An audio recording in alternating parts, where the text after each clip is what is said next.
All right, welcome back to The Full View. We've sorted out our alarm issues. We apologize for a very disruptive interview earlier, and we really want to get to the meat of a new book. Let me introduce it again. This book by Professor and Advocate Michelle Roux and Judge Dennis Davis, examining the fact that political battles have increasingly played out in the courts.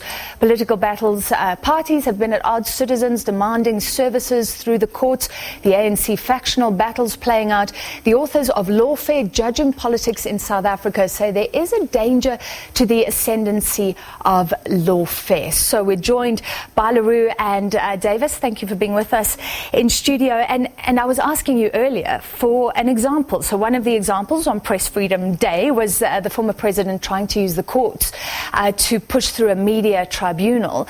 Just give me examples of where the courts were overburdened. Well, I think, quite frankly, if we look at all of apartheid and what we're trying to do by undoing apartheid, we're doing it through law. So apartheid was legal. We passed legislation and statutes to, entrench that racist discrimination. We're trying to undo it through legislation. And then when a political issue comes up, like media regulation through a tribunal, or some of the mining charter type of debates, where there's a political policy choice that people feel very strongly about and against, you'll often see this resort to the courts to try to set it aside, limit it, prevent it happening. So law gets used to achieve both good and bad ends in these battles. And what is the danger of lawfare, Dennis? Let's just recap that, because you do say it's compelling for politicians. Sometimes in the courts you get a decisive decision. It's not always messy like politics. You take a simple proposition that courts shouldn't be running a country. And I keep to the point. Most of us find it difficult enough to arrange our own offices, let alone run a country. Judges shouldn't be running a country. What judges should be doing is saying, here are the flags on the beach, and you swim within the flags, outside of the flags, you've got to be held accountable. The problem is that when you actually are directing people all through the whole system, and therefore judges essentially being asked to what I suppose in jargon is called polycentric tasks, which means when the judge is asked to give a decision in which he or she can't calculate what all the consequences are. Those are political decisions. In other words, how much tax should be paid is not a question that should be in the courts. And the similar. Well, you're ahead of the tax. I know I am, but I'm saying that's different. I'm now sitting as an expert dealing with this. I'm not adjudicating a case between, say, you and Michelle on the other hand, arguing a particular case as to whether more or less tax should be levied. What the danger is that, in a sense, there should be a political design. People should be able to protest, should be able to organize. And more important than that, the legislature and those making policy should feel themselves accountable to the public they serve, not compelled in each and every case to be dragged before the courts for the judges to enforce that. So you deal with state capture, and that's interesting because you both say that the courts actually couldn't stop the construction of a parallel state, which you believe was the project headed by the former president, Jacob Zuma. So that shows a limitation of the law, in fact. And what that limit is essentially you can draft a constitution, you can pass legislation, but the people that occupy those offices that you create, the head of law enforcement agencies, cabinet ministers, the head of any Chapter 9 institution. The striking difference between the different public protectors that we've had over the course of that institution's life. You can see the Public Protector Act is the same piece of legislation, but you can see how it's been used differently and how that mandate has been fulfilled or undermined by the various occupants. And that's the political choice. So the law can try to say, you must be a fit and proper person to be the National Director of Public Prosecutions. But what does that mean?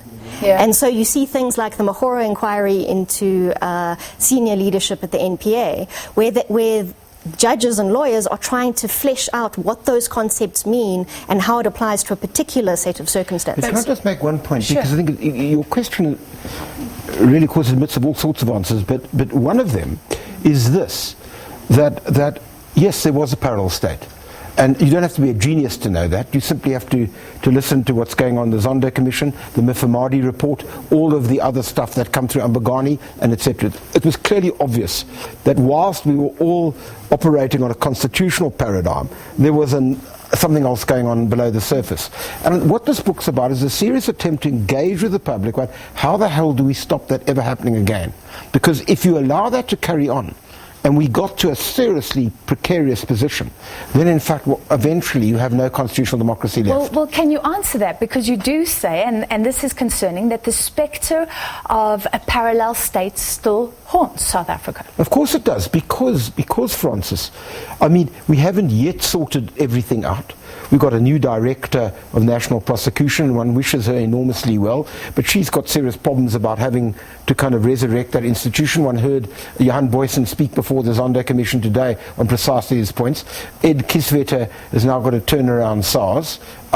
We still have all sorts of people lurking around from the immediate past. That we've got to be able to turn that all around so it serves the people in a democratic way, and much more important than that, serves the people who I keep on saying are not just previously disadvantaged, but sadly are presently disadvantaged. That's really the crucial challenge. A last one on that, and then I'll come back to you, Michelle, but you say that the courts, well, the rule of law in South Africa survived state capture. Yes. Was it a hit and miss, though? Because you both look back to apartheid and show how judges initially resisted, but ultimately they were embroiled or replaced.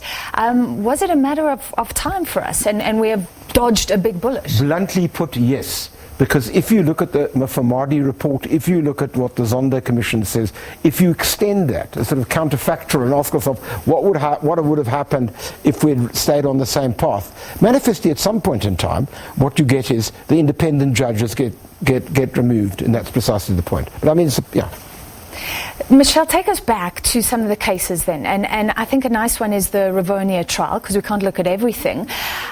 Explain how that was the apartheid government using the courts for political end. Absolutely. So you have the liberation movement engaged in its political project, and then you see the apartheid state criminalizing that conduct and saying that political struggle was actually a crime. But then you see this interesting response where the accused take the platform of that criminal trial and use it to explain their politics.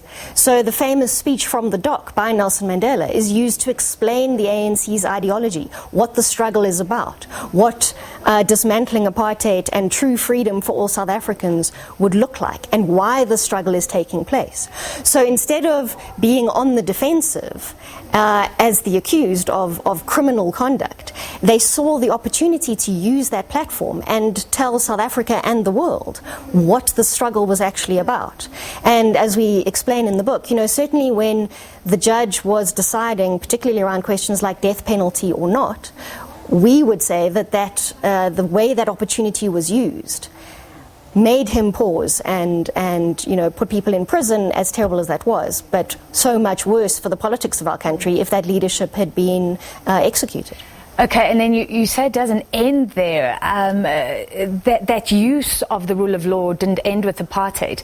And then you fast forward and link it to Pravin Gordhan being accused, being targeted by the NPA, giving his deputy this pension payout. Explain how you linked those two, Dennis. I mean, it's obviously different. Nelson Mandela was obviously facing the death penalty at the time. But what we argued was that that attempt by the NPA, and we now know a little bit more about that because, again, this morning we benefit from, again, Johan Boysen's evidence before Zondo. It's clear that what was in mind was a pernicious attempt to essentially criminalize a very fearless advocate of constitutional democracy in the name of Pravin Gordhan. Pravin Gordhan was clearly an opponent of Zuma. We know that he was kicked out, and effectively the idea is now, how do you criminalize political activity? How do you say, this isn't my political opponent, this is a criminal? And you do that in a way through using the criminal law for political purposes. And is it easy to do that because maybe everybody's made a mistake somewhere along the line? Well, it is easy to do it if, for example, people buy into it. It is easy. White South Africans bought into that nonsense in the 1960s. In Rwanda, they didn't know the extraordinary talent that was being put on trial. People bought in to a large degree to the Zuma discourse at the time. But that started to, as you know, run its course, because that's why we had all these protests. So the answer is, if you can have an ideological framework which supports that, you could well have the justification of that particular framework through the courts. That's the danger of using law for political purposes and that. And that's why lawfare, as we try to argue, is a two-edged sword. It has a good part, but a bad part. And that's why it's so difficult to puzzle it out. It can be misused. Something else I think you face quite bravely is the growing debates about the Constitution, which was meant to move South Africa forward, dismantle all the injustice of apartheid. But people are now saying it entrenches racial hierarchies, it entrenches white privilege. So you address that head on. What is your view? Well, what we try to respond to is this discourse that blames the Constitution. So the constitutional negotiations that we went through are now recast as a compromise and a sellout, and as not being sufficiently bold to take us forward. And the defense we mount of the Constitution is essentially to say, let's look at these issues and see whether the Constitution was the obstacle. We say not. So the lack of implementation on something like the land question, it's the failure of implementation of an effective land reform and redistribution policy, which is why 25 years into democracy nothing has changed for most South Africans. It's not the wording of the Constitution, and that's, there have been opinions provided to Parliament and the President along that line. So the Constitution is being blamed for politicians not enforcing land reform as they should have. Precisely. So the mandate that the Constitution puts on those political actors hasn't been fulfilled. And so it's easy to then say, well, let's tinker with the wording of the text. But the text isn't going to change our society. Words on a page aren't going to feed people or house them or give them jobs. It's the implementation of that vision in the Constitution, not the limitations of the Constitution itself. Yeah, I mean, the point about it is that I think there's enough evidence now to suggest that there are all sorts of pernicious links in relation to land between multinational corporations and perhaps traditional chiefs and goodness knows what else. What we know is that the actual land reform program that should have begun, as Michelle quite rightly says, 20-odd years ago, didn't. Now that, and the question is, of course, people say, but the text prevented that. Well, the question you ought to ask is, well, where did the text precisely prevent any of this? And that goes back to my earlier point when you say that's a rather sweeping statement about the failure of politics. Well, I would want to argue, and I think we both argue in this book, that it was the failure of politics not to be able to propel land reform in the direction it should have been, not the law. And that becomes an absolutely crucial moment. So, yes, this Constitution, the text is always contested, Francis. I mean, we can give it different interpretations. But really, at the end of the day, when you talk about dignity, equality, and freedom, the three fundamental values of the Constitution, those are values for humankind. Yeah. They're values for all of us. But the fact is, if you have the levels of inequality that we do, and you have what is increasingly becoming an identity politics, which essentially doesn't look to what a new South African identity should be, but tries to fracture us, because, to a large degree, the resources remain in certain hands and not in other hands, and inequality remains the same, then your constitutional project is imperiled. Well, how scared are you about populism? So you talk about populism threatening maybe what the Constitution tried to do. How scared are both of you? Look at the general trends. Let's start with you, Michelle. Look at what's happening in the US. You're younger than me. You've got longer to go, so you can... I mean, obviously we are concerned, and South Africa is not alone in seeing this rise of populist politics, identity politics. But obviously it's particularly fraught in our circumstances given our apartheid, racist, discriminatory past. So where identity determined with the rights you had and the opportunities you had and the privileges you enjoyed, and therefore we have to use race to try to transform our society and undo that. it's ripe territory where we've got the appalling levels of inequality that we have and the unemployment rates we have and all the rest of the material circumstances of most South Africans not changing, to then use identity as the reason why we say, so what we say in the book is previously disadvantaged is presently disadvantaged. The way I look determines so much of my opportunities still. And that means that identity politics that latches onto that is landing on fertile ground. And that is concerning, because what the Constitution was trying to do is build this new South African identity for all of us to come together in building a common project. And you believe it still could? Do you believe the Constitution will outlive you, Dennis? I hope it will. And I still hope to live for some time, Francis. The point I suppose I want to make is this. It's a simple point. It's that I think it requires serious political effort from all of us to vindicate the vision of the Constitution. The judges can't do that. Every single South African has to play his or her part in order to do that. And what this book is attempting to do, and let me thank you for the interview, because one of the problems is the poverty of discourse in South Africa. We don't talk about these things enough. We talk about sexy things like corruption, which is fine, very, very important. But the longer term haul is how are we going to deal with the conditions which allow constitutional democracy to flourish. And this is just a modest attempt to say, let's talk about this in this country. You need to have the kind of national conversation we had leading up to the Constitution in 94. We need to have that again. We need to look each other in the eye and say, how on earth can we get there so that the grading levels of poverty and inequality, where class and race overlay, no longer blights our country. That's the challenge, because you can't ask the judges to do it alone. Yeah, and it isn't dry, so I think it is accessible to a lot of South Africans, so well done on that.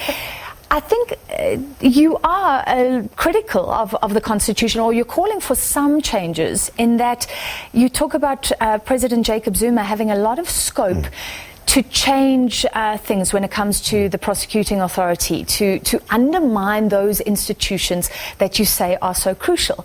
Some people say the Constitution was written with Nelson Mandela in mind. It was in mind. So what do we do now? And certainly, it's not a point that we came up with. But if you look at the powers of appointment that the president has, without checks and balances. So we've seen the process take place where people have had public interviews or things like that. But the fact that one person without a confirmation by Parliament, so think of the American system, where the president can appoint certain key positions, but their Congress would also have an opportunity to weigh in. We don't have the structural checks and balances, and that's certainly an area of reform. The other area that, again, has been part of the debate for a long time is electoral reform. So the fact that we don't vote for a particular politician at national or provincial level, you vote for the party, means that there's a level of accountability and oversight and responsiveness to ordinary South Africans that's missing in the structure and the way we set up the state. Words, is this the best? We're voting in a few days' time. We need to all ask ourselves, is this the best electoral system we can come up with? Slubbert, some years ago, came up with a composite system where you have part proportional representation, part constituency. I'm not saying that is perfect, but it does seem to us that one of the great failures, which we try to document, is the level of a gap between the legislature, what the party bosses were doing, and what, in a sense, the ordinary public wanted the legislature to do. And the question, therefore, arises, have we got the proper electoral system? What we wanted to place on the table yet again, and perhaps a few days before the election, not a bad idea to think about it, is this the best system for promoting constitutional democracy in South Africa? So that's a good question, and I also wanted to ask you, and maybe we can end it here, you can both answer this question. You're talking about the fact that if judges can't run society, there's a lot of individual agency.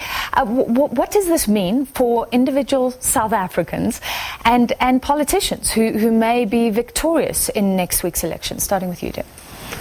I'm not quite sure. In other words, agency of whom you're talking about? So the judges can't run the country. We need morality to sit somewhere. So I guess it's a strong appeal to politicians and to us, to South Africans.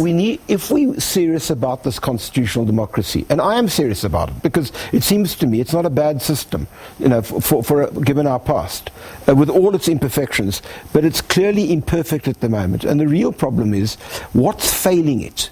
And what's failing it seems to me, is an inability to think through what kind of policy should be implemented, which ultimately, one, holds people accountable, and two, deliver.